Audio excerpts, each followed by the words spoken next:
Bonsoir à toutes et à tous, bienvenue dans Parlons Cash, l'émission qui explique la bourse. Nous ferons le point sur les marchés évidemment cette semaine et dans notre débat, une question ce soir.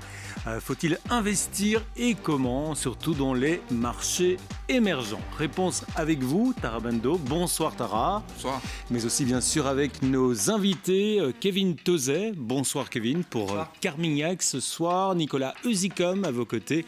Bonsoir Nicolas. Bonsoir. Pour Pula Eco et Le Point tout à l'heure aussi avec Nicolas Ajas sur les cryptos. Mais tout d'abord, la clôture des bourses.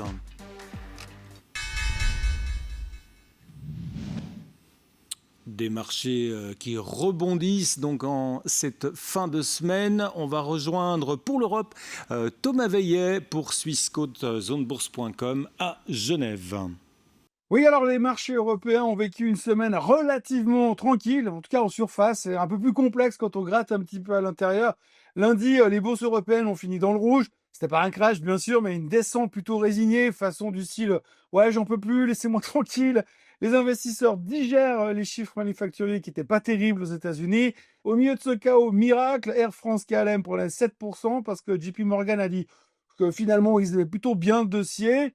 C'est le pouvoir magique des banques d'affaires qui fonctionnent toujours, visiblement. Et puis alors, dans le luxe, Hermès reculait après une affaire familiale qu'on a déjà entendu beaucoup dans les journaux. Ça ressort, le secteur entier était en baisse. On aime bien les sacs qui sont chers, mais pas trop les feuilletons judiciaires. Et ces 14 milliards qui manquent, eh bien, ça fait quand même mauvais genre, un peu comme des contrefaçons bidons qui sont made in China. Par contre, les constructeurs automobiles, eux, ont explosé jeudi. Renault plus 6%, Porsche plus 6%, Mercedes plus 4,8%. Tout ça parce que Donald Trump veut assouplir les normes sur la consommation d'essence, sur les moteurs à essence. Traduction, vous voulez vendre des gros moteurs, faites-vous plaisir, allez-y. On revient sur le concept des gros moteurs américains. Donc forcément, les voitures qui sont moins attirés par l'électrique, eh bien, ont profité du mouvement. Porsche a retrouvé d'ailleurs pas mal de couleurs et le marché a dit banco. Et puis, dans les mauvaises nouvelles, on avait Philips qui plongeait de 5,6%. Eux, ils revoient leur croissance 2026 à la baisse. C'est pas vraiment une surprise. Ça fait 3 ans qu'ils n'arrêtent pas de faire des profit warnings.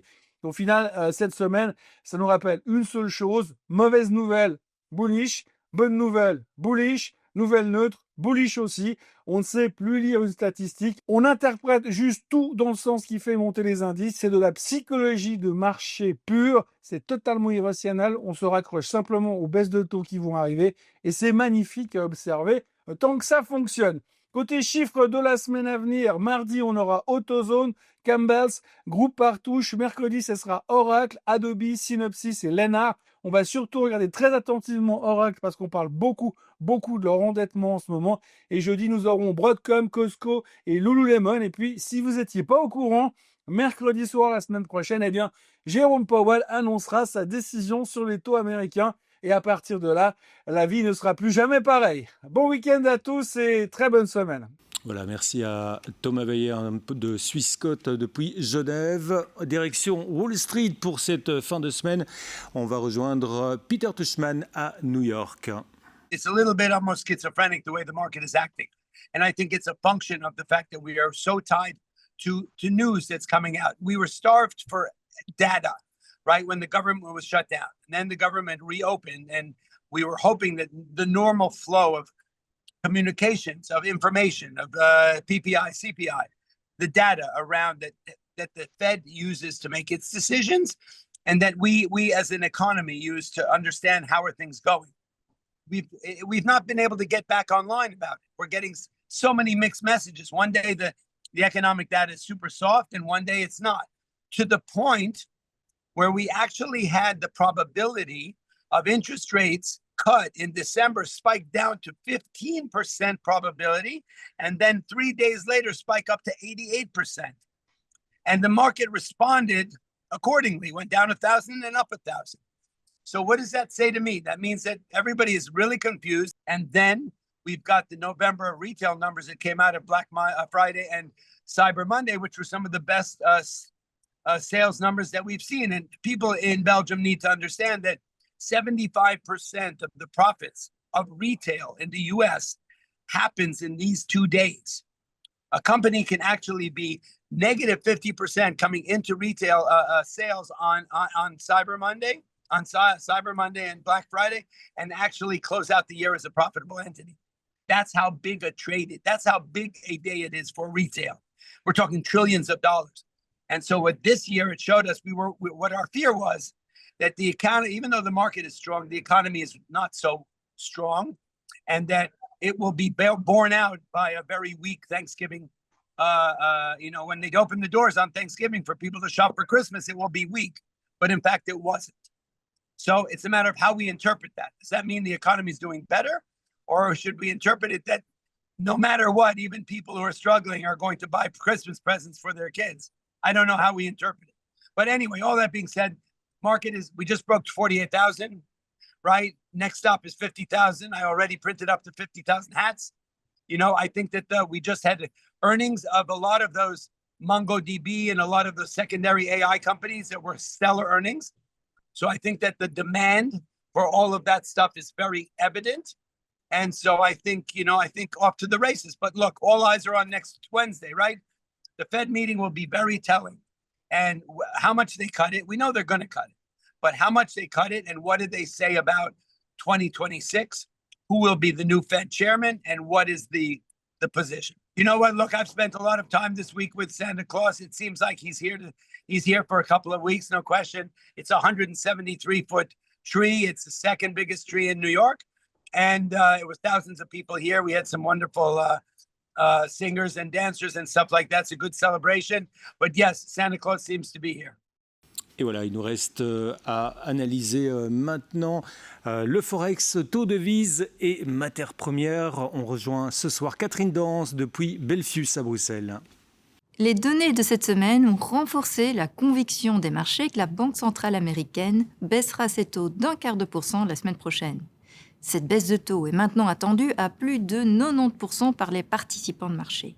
Les fameux payrolls, la statistique de création d'emplois, principalement regardée par la Federal Reserve, ne sera pas encore publiée lors de cette réunion en raison du délai engendré par le shutdown.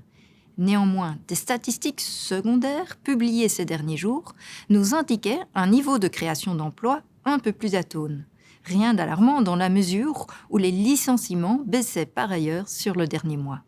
Cependant, la sortie combinée de ces chiffres d'emploi et d'une légère révision à la baisse d'indicateurs de confiance de PMI ont eu raison d'une conviction renforcée d'une prochaine baisse de taux aux États-Unis. L'euro s'est ainsi retrouvé soutenu contre le dollar, les données américaines pointant vers une baisse de taux aux États-Unis, alors que la Banque centrale européenne continue de signaler qu'elle a terminé son cycle de baisse de taux. Le cours de change s'est ainsi consolidé au-dessus des 1,16 lors des dernières sessions. Des anticipations de hausse de taux cette fois-ci se sont confirmées du côté du Japon. La Banque centrale a laissé sous-entendre en début de semaine qu'elle envisageait d'hausser ses taux lors de sa prochaine réunion. Certaines fuites d'informations ont indiqué que les membres du nouveau gouvernement Takaichi n'essayeraient pas de faire pression sur la Banque centrale pour bloquer cette hausse de taux. Le yen s'est ainsi renforcé contre le dollar cette semaine, passant brièvement sous le seuil des 155. Les taux d'intérêt japonais se sont fortement redressés suite à cette révision politique monétaire, entraînant les taux européens dans leur sillage. En Belgique, le taux des obligations gouvernementales à 10 ans s'est ainsi redressé de 10 centièmes de pourcent vers des niveaux avoisinant les 3,28%. Du côté des matières premières, le prix du pétrole s'est redressé après que les négociations entre la Russie et les États-Unis n'ont pas abouti à une fin des hostilités entre Moscou et l'Ukraine. Le marché s'attend ainsi à ce que les restrictions sur les livraisons de gaz russe restent encore bel et bien en place. Les banques centrales resteront au cœur de l'actualité financière la semaine prochaine. Le calendrier sera bien sûr principalement axé sur la réunion de la Federal Reserve de mercredi. Une baisse d'0,25% est à attendre. À noter également des réunions de banques centrales du côté de la Suisse et de l'Australie. Lundi, la publication du chiffre de PIB japonais du troisième trimestre devrait également attirer l'attention des marchés dans la mesure où une hausse de taux se profile à l'agenda de la semaine suivante. Voilà, il est temps maintenant de faire réagir nos invités à toute cette actualité. Nicolas, peut-être, qu'est-ce qui vous a marqué cette semaine au niveau des bourses ? Alors, ce qui est assez intéressant, c'est que le S&P en fait, est revenu quasiment à ses plus hauts. On a eu quelques semaines un peu plus compliquées, notamment en novembre, dans un contexte où c'est vrai, les probabilités de baisse de taux pour décembre du côté de la Fed avaient baissé. Et maintenant, en fait, on se trouve à une probabilité de plus de 90% pour la semaine prochaine. Oui, c'est ça, on parle pour la semaine prochaine d'une tause. Le 10 décembre, en effet, taux dans un contexte où c'est vrai, le marché de l'emploi a commencé à montrer les signes de ralentissement. On a eu les chiffres de l'ADP mercredi qui ont été publiés en dessous des attentes. Et donc, en effet, une baisse de taux qui est quasiment à 100% pricée et davantage qui devrait, en tout cas, être implémentée en 2026. Ouais, Kevin Tauzet, peut-être sur l'Europe aussi. Voilà, qu'est-ce qui vous a marqué ? Le secteur de la défense, finalement, qui est un peu moins le vent en poupe, certainement, notamment. Oui, peut-être qu'il l'avait un peu trop eu avant, d'ailleurs. Sur la semaine, je trouve ce qui dénote, c'est quand même qu'on a eu notamment les enquêtes du Michigan sur le consommateur américain. On a eu des données, c'est vrai, des données de l'ADP, donc de l'emploi mercredi, qui étaient pas très rassurantes, mais on a eu d'autres données de l'emploi qui étaient quand même meilleures. On pense notamment au rapport Challenger, par exemple, les inscriptions hebdomadaires au chômage aussi, qui sont sur un plus bas de 3 ans. On a même, alors voilà, ça fera sourire M. Trump, le 51e État, le Canada, qui a quand même pas mal de données, ça tombe bien, on en a moins de l'autre côté de la frontière. Et là aussi, le taux de chômage a tendance à baisser, il est passé de 6,9 à 6,5, moins d'inscriptions, plus de création d'emplois aussi. Donc tout ça pour dire qu'en fait, ce qu'on voit, c'est qu'on avait quand même des craintes, un consommateur qui était déprimé, des craintes de pression récessive globalement. Et en fait, tout ça, c'est peut-être en train de tourner vers les espoirs de davantage de stimulus à mesure qu'on rentre dans 2026. Et alors, si on rajoute à ça la baisse de taux largement attendue, je suis la thèse de Nicolas, je pense qu'il y aura une baisse de taux la semaine prochaine de la Réserve fédérale aux États-Unis, ça fait quand même des marchés d'actions qui sont en feu, globalement.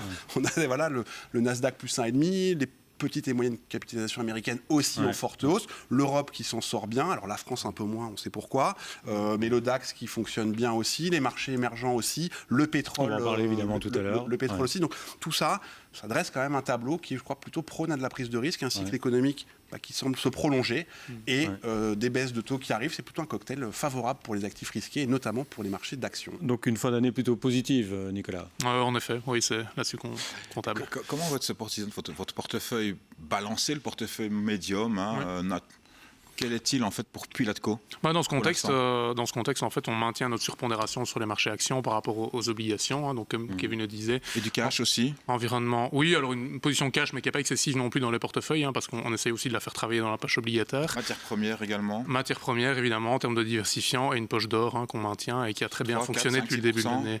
Oui, c'est ça, aux alentours de 3-4%, oui, tout à fait. Eh bien, merci pour votre analyse. On va maintenant passer au focus action. On va parler de Carrefour en Belgique, mais tout d'abord, Tara, votre top et flop. On commence par le top et vous épinglez, je pense, une tech, notamment. Oui, Melexis.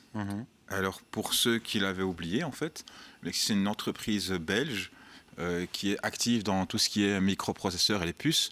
Et en fait, c'est tous des capteurs que l'on trouve, entre autres, dans l'industrie automobile. Or, cette semaine, l'ensemble des constructeurs européens, Renault, Stellantis, Porsche Holding, donc le groupe de Volkswagen, BMW, Mercedes, ont fort monté.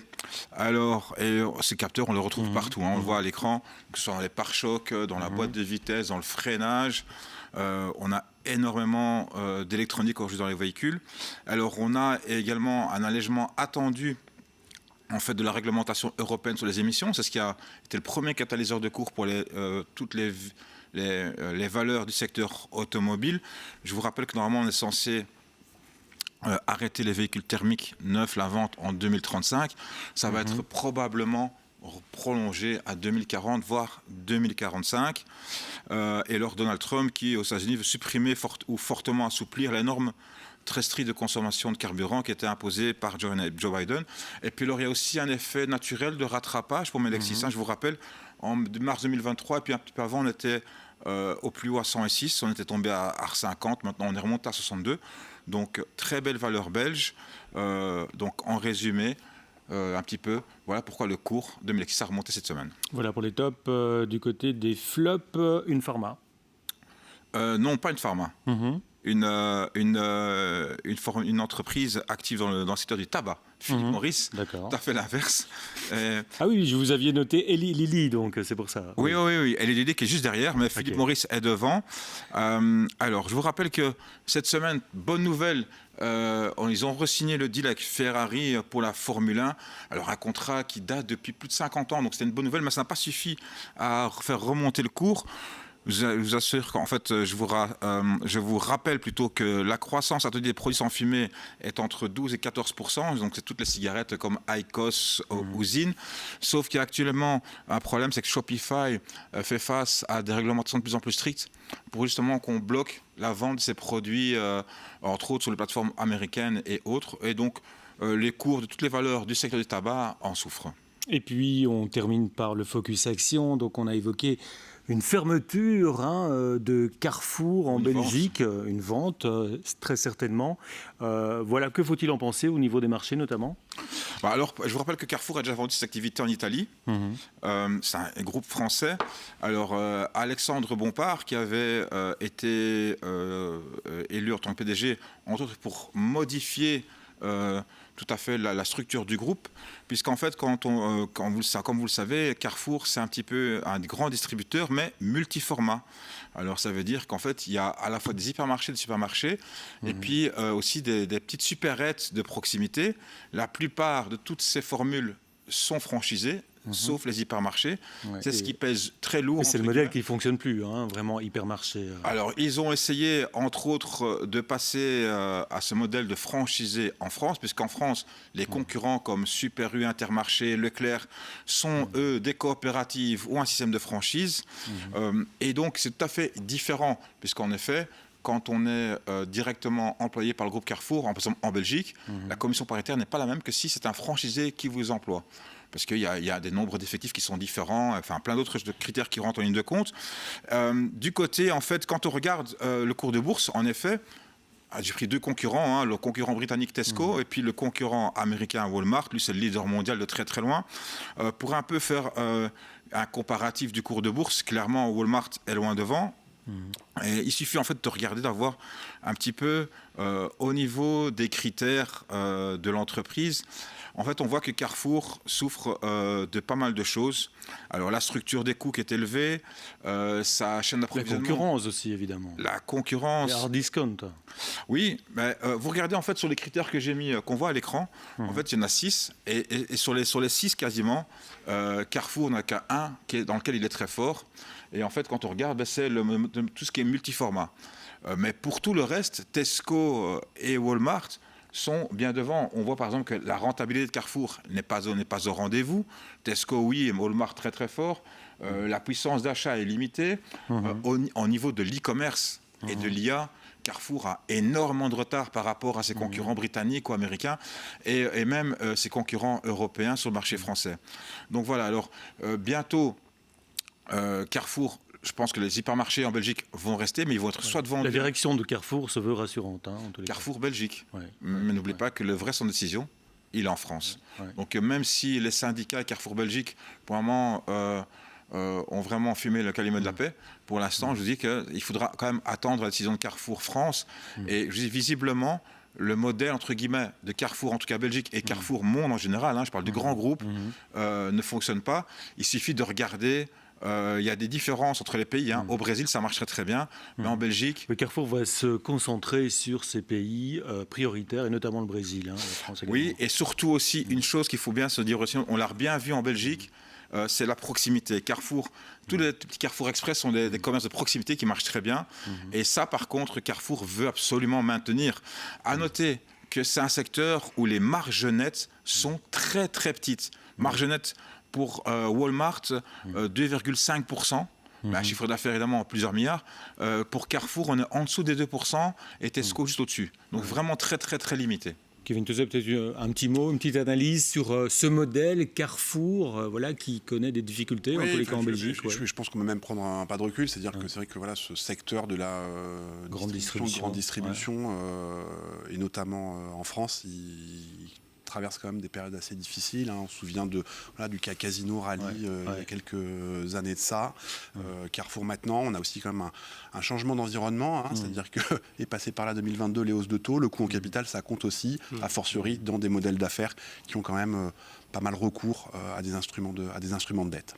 Eh bien, on va marquer une petite pause dans cette émission et on se retrouve juste après. On va évoquer les marchés émergents, véritable Eldorado ou mirage moderne. Que faut-il en penser? Comment investir efficacement dans ces marchés? On se retrouve juste après ceci.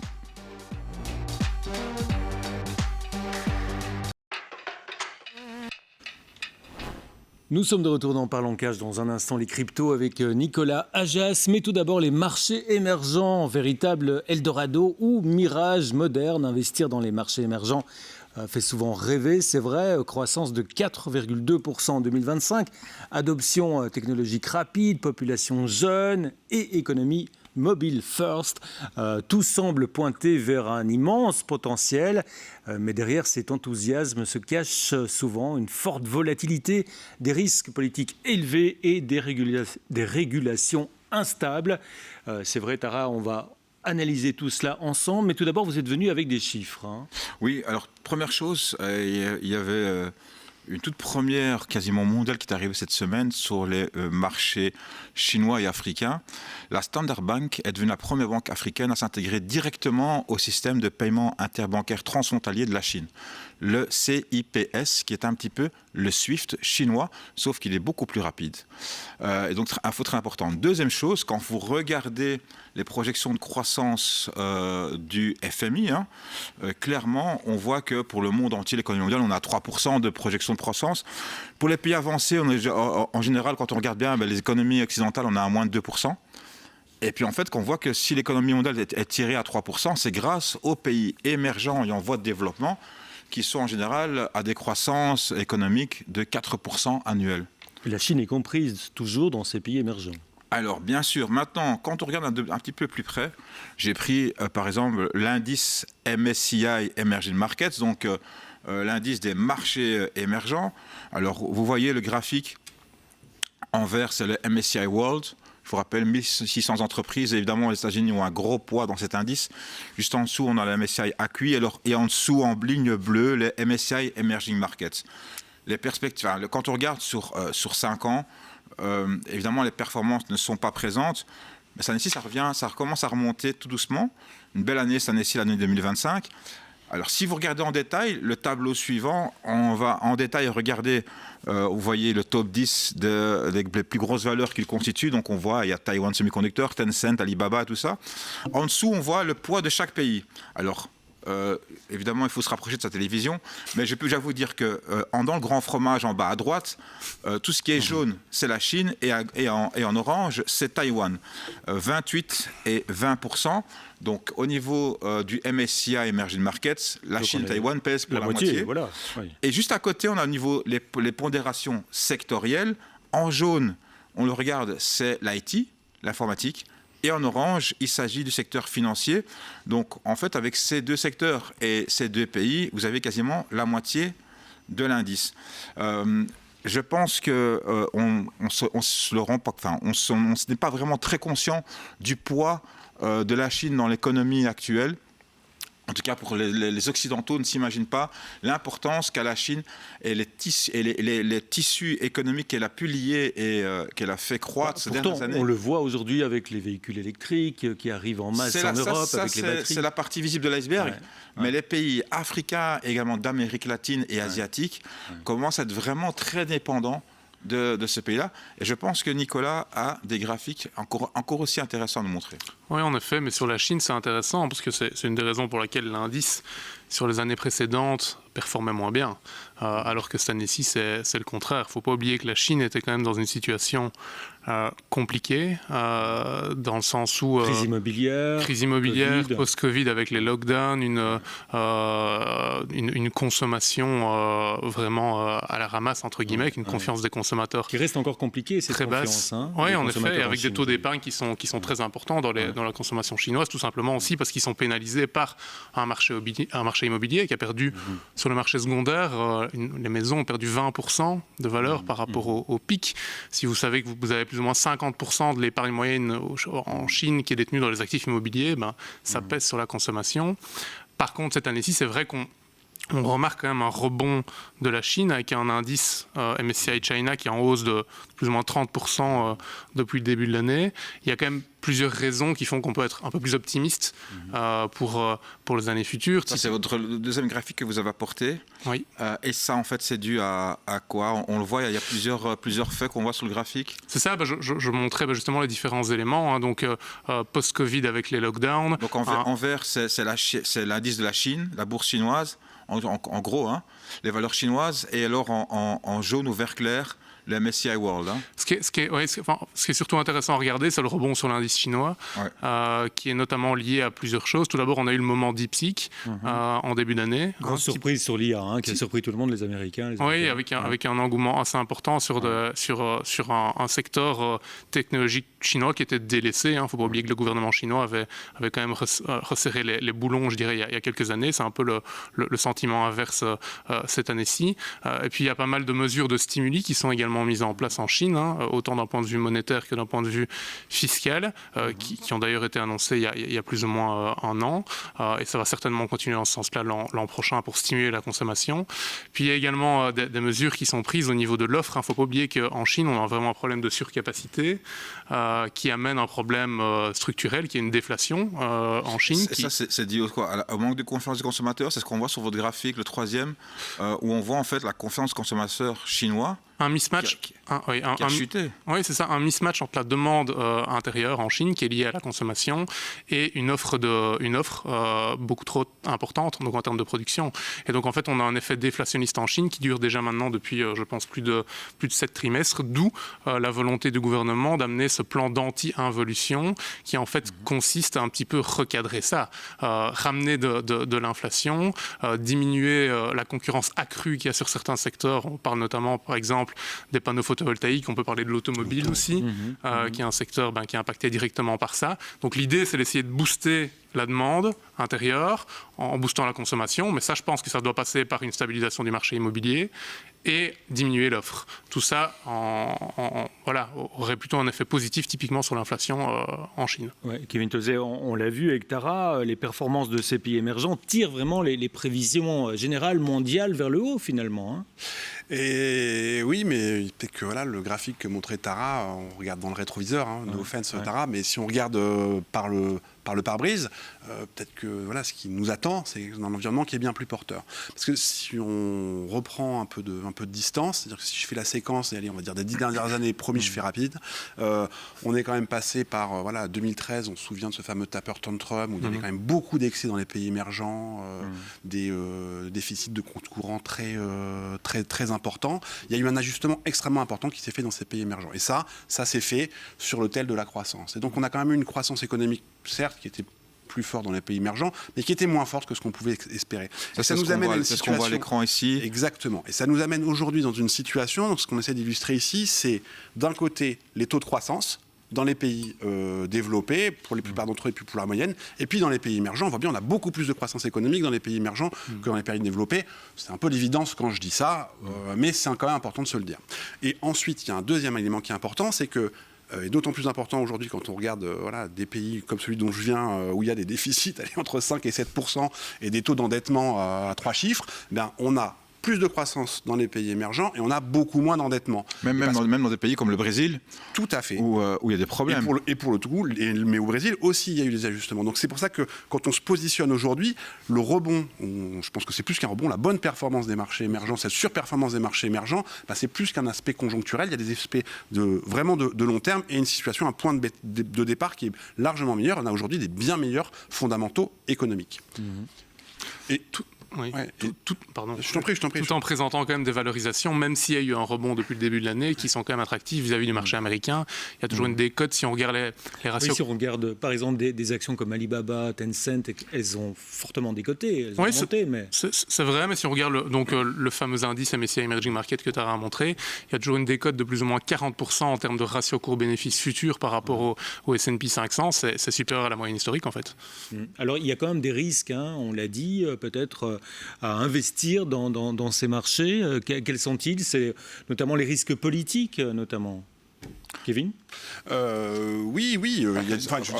Encore une fois, quand on regarde le Brésil, le président qui est en prison, qui sort de prison, l'ancien président qui lui retourne en prison. Excusez-moi, il y a des pays beaucoup plus proches de Bruxelles où il y a des présidents et d'anciens présidents qui vont en prison et qui ressortent. Moins longtemps. Oui, il y a du risque. Clairement, il y a du risque politique. Je veux dire, le risque politique, ça peut aussi être une opportunité. Quand je regarde, vous parlez du Brésil, quand on regarde ce qui se passe par exemple en Amérique latine, on a un cycle d'élections en Amérique latine, on a des élections au Chili ce week-end ou le week-end prochain, on voit une bascule, et c'est souvent ces mouvements de balancier qu'on peut voir, entre des politiques plutôt de gauche vers des politiques plutôt de droite et plutôt pro-marché. Et c'est exactement ce qui devrait se passer ou ce qui est en train de se passer en Amérique latine. Donc ça, c'est plutôt prône à justement de la prise de risque. Après, oui, je suis assez convaincu que quand on investit sur les marchés émergents, il faut plutôt le faire en sélectionnant des valeurs qu'en achetant un indice. Et ça justement, peut-être quel secteur ça dans tombe lequel bien, il peut y avoir des opportunités. Oui, mais ça tombe bien parce que justement, quand on parle de marché émergent, c'est pas un tout homogène. Si vous regardez, je sais pas, des ratios ou des indicateurs comme la richesse par habitant, par exemple, oui, une économie comme Singapour, elle est labellisée émergente, ou Taïwan ou la Corée, voilà, ces ratios-là, ils ont rien, ils sont équivalents à ceux de pays développés. Et on en a d'autres. Ouais, d'ailleurs, c'est pourtant des économies où les gens, des fois, même, ont pas un PIB par habitant beaucoup plus élevé qu'en Belgique ou en Europe. Singapour. Exactement. C'est un pays émergent, n'a que l'étiquette. C'est un pays qui est beaucoup plus développé qu'en Europe. Et après, il y en a d'autres. Par exemple, on pense à l'Inde, où là, il y a vraiment un vrai retard et un vrai mouvement de rattrapage possible. Et donc ça veut dire quoi? Ça veut dire que quand on investit sur des portefeuilles, quand on fait de la gestion, eh ben, on peut avoir des investissements diversifiés qui ne s'appuient pas sur un seul ressort. Donc ça, c'est un élément. Diversification. Hein. Exactement. Et le deuxième élément que je trouve intéressant, c'est que quand on regarde l'univers des entreprises émergentes, eh bien, si on regarde les principales valeurs dans le monde, en dehors des entreprises américaines, eh bien, les 5 principales entreprises dans le monde par taille de capitalisation, sur le top 5, les 4 principales sont des émergentes. Sur les 10 principales, ça, c'est 8... ce que vous avez, on voit dans le troisième graphique que vous avez amené. Ouais. Avec les 50 plus grandes entreprises du monde, on voit que les Européens n'arrivent qu'en 9e, non, 10e et 11e position, ASML, LVMH. 5e, 9e et 10e. Les émergents sont plutôt leaders, finalement. Et donc, 5e avec SAP, SML, LVMH, mais il n'y a que des pays émergents. Sinon, il y a beaucoup d'entreprises émergentes. Aramco, Tencent. Qu'est-ce que ça veut dire? Ça veut dire qu'on peut investir sur ces pays émergents dans des entreprises qui sont leaders dans leur secteur. Vous parlez sur quel secteur on investit? Dans le secteur technologique. Vous avez des entreprises leaders dans le monde. TSMC à Taïwan, SK Hynix en Corée, qui sont pleinement intégrés dans la chaîne de valeur de l'intelligence artificielle, qui ont des taux de croissance qui n'ont rien à envier à Nvidia et qui traitent sur des niveaux de valorisation qui sont entre 1,5 fois à 3 fois moins élevés. Ça peut être une idée d'investissement. On parlait de l'Inde.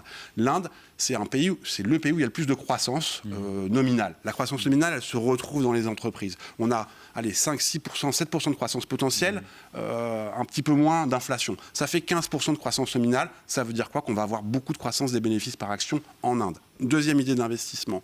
Troisième idée d'investissement, si on regarde, Nicolas parlait de la Chine, de l'innovation en Chine. L'innovation n'est pas l'apanage des États-Unis. Il y a plus de robots manufacturiers en Chine aujourd'hui qu'il y en a dans le monde entier réuni. C'est ce qu'on voit sur votre deuxième graphique, quand vous dites qu'il y a plus de licornes technologiques, en tout cas il y en a beaucoup en Chine, beaucoup plus qu'en Europe. Tout à fait. Donc quand on regarde là des entreprises non cotées, là aussi on parle des marchés privés comme source d'innovation. Alors le leader c'est les États-Unis, la deuxième principale pourvoyeur de licornes, donc d'entreprises non cotées qui dépassent le milliard de dollars. C'est ce qu'une licorne. Hein, exactement. Et on les trouve où? On les trouve en Chine. Et ça veut dire quoi? Qu'il y a encore une fois beaucoup d'innovation en Chine. Je me suis permis de paraphraser, de citer le président de Ford, qui dit quoi? Eh bien, qui dit exactement cela, qui dit que là où il y a 10 ans ou 20 ans, les Chinois copié les Américains et les Allemands sur l'automobile, eh bien aujourd'hui, ce sont les constructeurs des pays dits développés qui doivent s'inspirer des constructeurs chinois. On voit les Européens même qui ont investi dans des groupes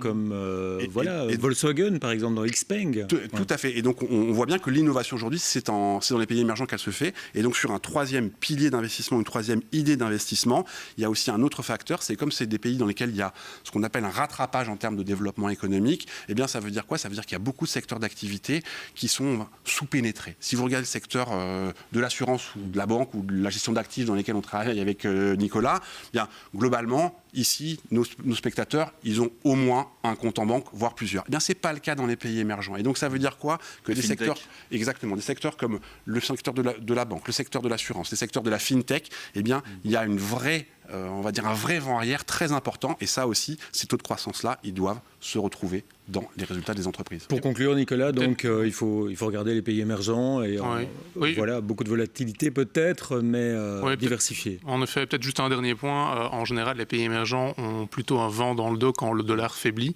ce qui a été le cas cette année-ci. On anticipe encore que le dollar devrait baisser en 2026. On est à 1,16 plus ou moins pour l'instant. Oui, c'est ça. Et on remarque une certaine corrélation en fait entre la faiblesse du dollar et la surperformance des pays émergents quand on les compare au MSCI World, ce qui nous rassure par rapport au fait d'être surpondéré dans cette région. Ouais, et il y a des fonds dédiés aussi, finalement. Il y a des fonds dédiés aussi. Oui, alors nous on en gère un qui s'appelle Carmignac Émergent, qui existe depuis 1997. Puis je pense qu'on a plein d'autres sur la place. Oui, bien sûr. Ou des ETF également. Il y a des fonds, des ETF.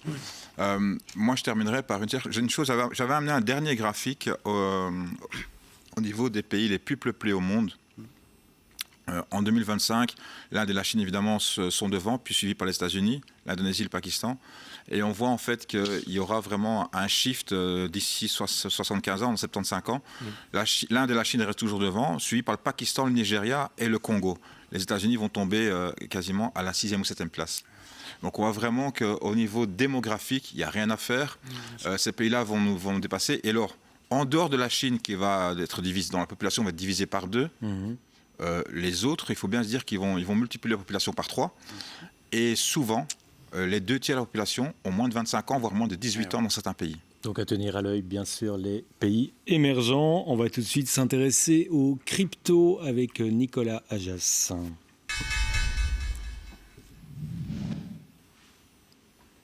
Des cryptos plutôt en statu quo en cette fin de semaine. Toute l'actualité tout de suite avec Nicolas. Bonjour. Bienvenue dans la chronique crypto de cette semaine.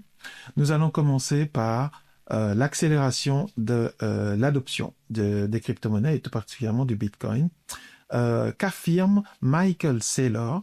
Michael Saylor, c'est le président directeur général de la société MicroStrategy. Et cette société, à travers son président, affirme que 8 banques sur 10 ont changé de position en seulement 6 mois sur l'utilisation des crypto-monnaies et tout particulièrement du Bitcoin. La deuxième actualité de la semaine va encore plus dans cette direction. Il s'agit de BNP Paribas qui lance un stablecoin en euros dès 2026. C'est pas le premier stablecoin libellé en euros, mais cette fois-ci, on parle de très grandes banques et surtout leur volonté, c'est d'être des acteurs qui pèsent pour proposer une alternative à la domination du dollar dans l'écosystème crypto aujourd'hui. Troisième point d'actualité, c'est forcément que si on dit plus d'adoption, on parle de plus de transparence fiscale. Date importante à retenir, la réglementation MiCA impose qu'à partir du 1er janvier 2026, le fisc et l'entièreté des administrations fiscales européennes disposeront d'un accès élargi aux informations de transactions en crypto. Alors, il y a des inconvénients, mais il y a des avantages. Ça forcera aussi toutes ces plateformes à se mettre en règle et ça facilitera l'audit a posteriori d'un certain nombre d'acteurs clés du marché. Voilà par rapport à l'actualité des marchés. Maintenant, parlons un peu plus de ce qui se passe sur Bitcoin, Ethereum. Alors, au niveau du Bitcoin et d'Ethereum, on est en statu quo total. Ce que j'ai expliqué la semaine passée reste totalement d'actualité puisqu'on est globalement stable. Il y a une petite augmentation qui s'est réalisée cette semaine. On est aux alentours des 91 000 $. Et donc, on est toujours dans cette bande de 90 000 à 95 000 $. On n'arrive pas à la transpercer, ni par le haut, ni par le bas. On voit, en tout cas, au niveau des indicateurs court terme, plus une consolidation profonde qui se passe, rien d'autre. Et au niveau d'Ethereum, exactement la même situation se profile. À la petite particularité, c'est une augmentation du nombre dit de portefeuilles crypto qui ont été ouverts sur Ethereum, mais c'est tout. C'est la seule particularité qu'il y a de leur côté. Et c'est toujours stabilisation autour des 3 000 $ et on reste dans la bande des 2 800 à 3 200 $ les concernant. Voilà pour l'actualité crypto.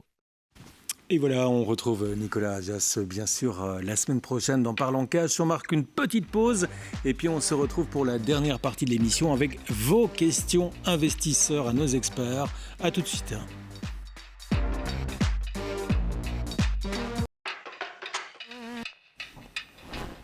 Nous sommes de retour dans Parlons Cash avec vos questions à nos spécialistes. Vous pouvez les envoyer sur parlonscash@email.com. Email avec un E. Une question de Philippe A. Pour vous, Nicolas. Il nous demande, face à la dévaluation inévitable de l'épargne inactive, il semble essentiel de l'investir pour préserver évidemment sa valeur. Malheureusement, je peine, écrit-il, à trouver des produits financiers véritablement éthiques. Pourriez-vous me recommander des options d'investissement propres donc et authentiques? Mais donc je comprends évidemment la complication de trouver et de s'y retrouver surtout, mais pour répondre à cette question, en fait, il est surtout utile de se référer au cadre réglementaire qui a été mis en place par l'Union européenne pour justement régler cette problématique, donc permettre aux investisseurs de s'y retrouver dans toutes les offres durables qu'on peut retrouver et qui sont proposées par les institutions financières.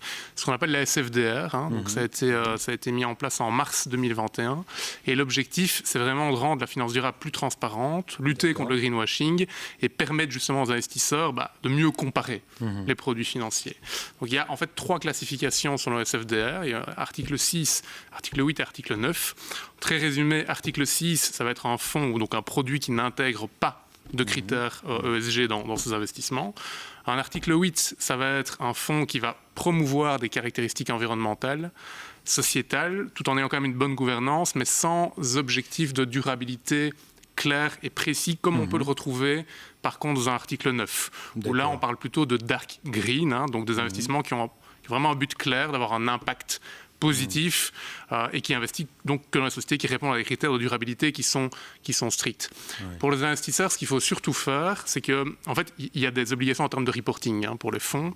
Et donc, l'investisseur peut tout à fait consulter les documents, comme le prospectus, les fiches d'information des différents fonds, dans lesquels il va pouvoir retrouver des informations utiles pour des fonds ou des ETF, article 8 ou article 9, donc proportion d'investissement durable qu'il y a dedans, l'alignement à la taxonomie européenne, les incidences négatives éventuelles que le fonds prend en considération, des indicateurs, donc empreinte carbone, exposition à des énergies fossiles. Donc tout ça, on peut retrouver dans des documents. C'est pas spécialement des éoliennes ou l'énergie solaire qu'on va retrouver dedans. Il y aura des valeurs de différents secteurs. Il n'y a pas que le secteur de l'énergie recyclable ou autre. Non, bien sûr. Donc l'idée, c'est vraiment d'appliquer des filtres de durabilité qui vont permettre à l'instrument... On pense directement aux éoliennes et autres, aux panneaux solaires, mais il n'y a pas que ça. Non, bien sûr. Donc des exemples de fonds, article 9, par exemple, donc dans tout ce qui est obligataire, on peut parler des green bonds. Donc ça, c'est les obligations dont les fonds sont levés exclusivement pour financer justement des projets durables. On va par exemple retrouver des fonds thématiques dans des thématiques durables comme l'eau, comme l'économie circulaire. Donc il y a pas mal de fonds article 9 là-dedans.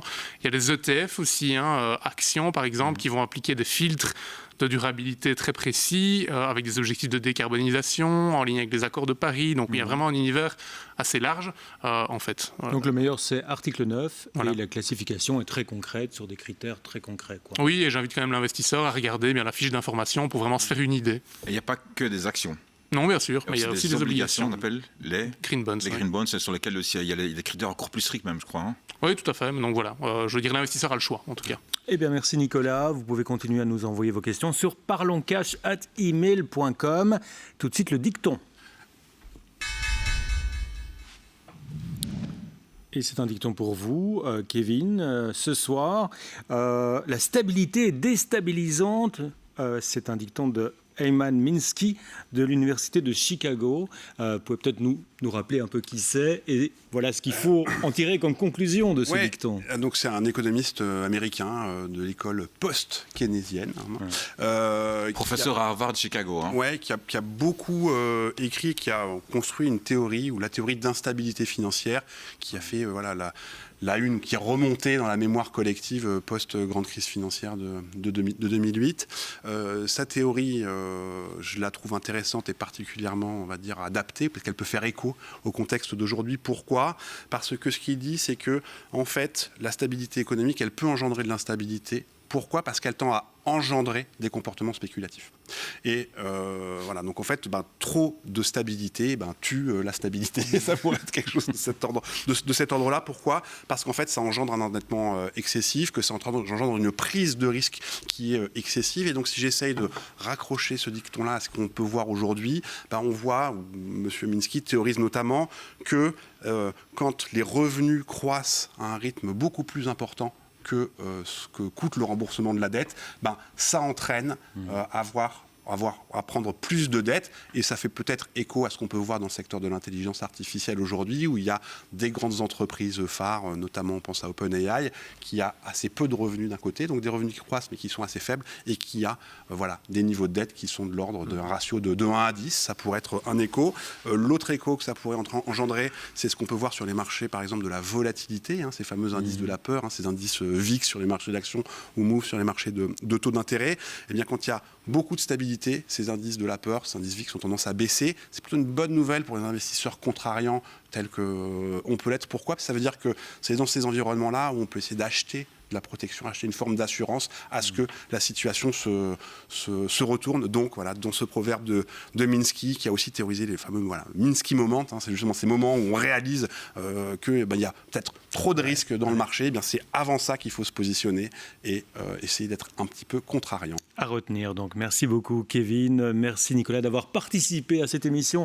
Merci Tara, vous pouvez bien sûr revoir Parlons Cash tout au long du week-end en rediffusion et sur notre site, sur YouTube également. Tout de suite, Parole d'expert, excellent week-end, très bonne soirée. Bonsoir, ce soir on reçoit Stéphane Van Dilborg, country-head Benelux de la financière de l'Échiquier. On va faire un premier bilan de cette année, nous intéresser à l'importance de construire, détenir un portefeuille diversifié dans le contexte actuel. Alors, bonsoir Stéphane, que pouvons-nous dire de cette année qui s'achève ? Alors bonsoir Tara, 2025 nous a apporté son lot de nouveautés, mais 2025, il y avait aussi certains éléments qui étaient là présents en 2024 et qu'on a retrouvés en 2025. Alors le premier élément de cette continuité, c'est la domination des 7 magnifiques. On a toujours les mêmes 7 valeurs qui ont continué à bien performer. La thématique de l'IA, très très intéressante au niveau économique, mais aussi au niveau boursier. Il y a des questions qui se posent aussi sur l'IA bulle. Alors l'IA bulle, une question se pose effectivement, et donc c'est pas innocent, mais la tech en général s'est bien comportée encore en 2025. En Europe, la location d'actifs sur la value a bien joué. Donc les gens qui ont continué à jouer les valeurs des côtés se sont plutôt bien débrouillés avec un nouveau rallye boursier sur les valeurs bancaires, ce qui était intéressant. Les petites et moyennes capitalisations, ça reste une histoire un peu difficile avec un effet de rattrapage qui ne s'est pas encore totalement opéré par rapport au large cap. Et donc ça reste un peu difficile. Quoi, de bonnes affaires peut-être à faire ? Alors des bonnes affaires à faire, effectivement. Et puis les marchés actions sont d'une manière générale assez bien valorisés. Certains sont chers, voire aux États-Unis même très très chers. Après 2025 a apporté son lot de nouveautés, comme je le disais. Le premier qui est remarquable, c'est quand même la fin de l'exceptionnalisme américain, ce qui s'est traduit par un ralentissement de la croissance économique, des performances boursières un peu en deçà, et puis un décrochage du dollar par rapport à l'euro qui est assez important. On parle de plus de 10%, voire 12%. Les barrières douanières, tout ça qui ont joué. Tout a joué en faveur de ce décrochage, effectivement. A contrario, on a un regain pour l'Europe et les actions européennes des entreprises européennes. Donc ça a bien joué en 2025, après une année 2024 qui était quand même très très difficile. En Allemagne, un changement d'orthodoxie budgétaire, de philosophie par rapport à ça. C'est un vrai bouleversement, un changement de paradigme, c'est complètement nouveau. Le secteur de la défense aussi qui va en profiter. Évidemment, et donc ça va probablement soulager aussi les partenaires européens. Et puis, last but not least, le retour en grâce des marchés émergents avec une surperformance inégalée depuis 2017. Donc ça fait 8 ans qu'on n'avait pas une telle surperformance. Ils avaient été un petit peu à la traîne aussi. Exactement, ils étaient à la traîne. Quand on regarde le marché coréen, c'est une performance boursière annuelle à fin novembre de quasi 70%. Donc c'est énorme. C'est énorme, ouais. Et dans ce contexte, concrètement, comment est-ce que vous positionnez vos portefeuilles à la financière de l'échiquier? Alors, peut-être juste recadrer, parce que l'effet dollar est très très important. Cette année-ci, le Dow Jones, à fin novembre, c'est plus 12%.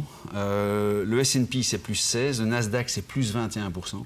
Si on corrige de l'effet devise... C'est-à-dire que je suis investisseur européen. Voilà. Et à la fin, j'ai la valeur en euros sur mon portefeuille. Eh bien, le Dow Jones de 12 passe à 0. Dévaluation du dollar. Exactement.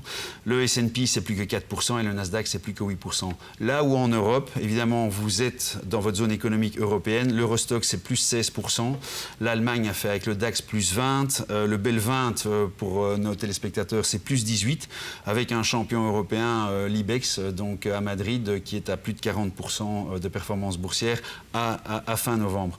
Donc cet effet devise est important et donc quand on construit un portefeuille, il faut en tenir compte. Alors, la manière dont on va intégrer tout ça dans nos portefeuilles, on va évidemment regarder les actions et puis les obligations. Les actions, on est à court terme encore très positif. Mois de novembre, très très compliqué. Il a fallu attendre les 4-5 derniers jours du mois de novembre pour avoir une performance positive et avoir un mois de novembre qui clôture juste au-dessus de 0, mais traditionnellement, le mois de novembre est positif. Donc, à court terme, on reste positif sur les actions, avec quand même pas mal de vigilance. Aux États-Unis, on est relativement neutre, pas de biais de style, pas de biais de secteur. On va investir, on aime ça. En Europe, là, on a ce biais value qu'on aime beaucoup. Et puis, les pays émergents, on est positif avec une petite préférence pour le Japon qu'on aime pas mal. Et les obligations ? Alors, au niveau obligataire, en Europe, on aime bien... On oublie souvent ça dans les portefeuilles, c'est fixed income, c'est taux d'intérêt qui ont importance. C'est une matière qui est un peu plus compliquée pour certains, effectivement. En Europe, ce qu'on aime bien sont les obligations d'entreprise. On aime bien ça. La sensibilité sur les taux, on est favorable par rapport à ça. Il y a des bonnes affaires en plus. Il y a des bonnes affaires à faire. Là où on est un peu plus circonspect, un peu plus prudent, c'est sur les taux américains. On sent qu'il y a des dissensions au sein de la Fed. Est-ce qu'on va diminuer les taux ou pas au mois de décembre?